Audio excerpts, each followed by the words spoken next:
ৰমজানৰ মই ২ নম্বৰ দিনাও মই হস্পিটালতে ইফতাৰী কৰিবলগীয়া হৈছে। এয়া মই খাবলৈ কিবা এটা অৰ্ডাৰ দিয়া হৈছিলে, সেয়াও আহি পালেহি। আৰু এইজনীক আপোনালোকে চোৰ বুলি নাভাবিব দেই, বেচেৰীজনী এইজনী গোটেই চুৰ্ণীখিনি মানে ধুই দিয়া হ'ল, সেইকাৰণে তাই তাৱলৈকে ল'বলগীয়া হৈছে। ভিডিঅ' ক্লিপ লোৱাৰ কাৰণে তাইৰ মাথা বেয়া হৈছে। মোকো কমটি চোৰৰ নিচিনা লগা নাই চাওকচোন।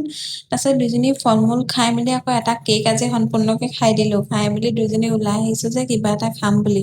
তাৰপিছতে কি খাম একো ভাবি পোৱা নাই, কিন্তু ওলাই আহিছো আৰু কিবা এটা আজি খাম বুলি। তাৰপিছতে আহি দেখিলো এখন মুছলিম হোটেল, ভাবিলো ইয়াতে সোমাই আৰু পোলাও খাই দিওঁ।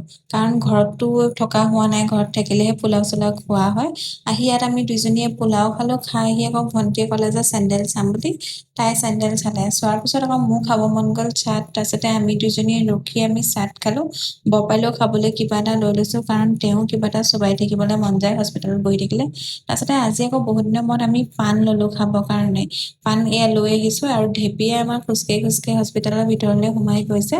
তাৰপিছতে আহি আমি সোমালোহি আৰু পাণখনো খাই লৈছো ভালকে, কাৰণ মই বহুত দিনৰ পাছত খোৱা হৈছে। ইফতাৰী কৰাৰ পিছত যে কিবা অকন খাবলৈ মন যায়। তাৰপিছতে আমি বিচনাত অকনমান আৰাম কৰিছিলোহে, তাৰপিছত খবৰ পালো যে কেকাহঁত আহিব বুলি। তাৰপিছতে সেইকাৰণে আমি দুইজনী আকৌ ওলাই আহিলো মিঠাই অকন লওঁ বুলি। ওচৰতে হোটেল এখনৰ পৰা মিঠাই লবলৈ আহিলো।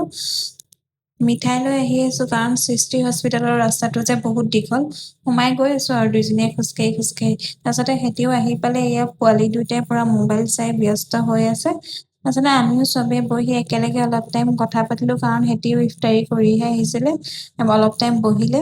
তাৰপিছতে এইক আকৌ কেমেৰাটো অন কৰা দেখি একদম লাজে পাইছে, আনকালে যেনিবা তাই কেমেৰাত নুঠেই। আজিলে আহো, বাই বাই, নেক্সট ভিডিঅ'ত লগ পাম।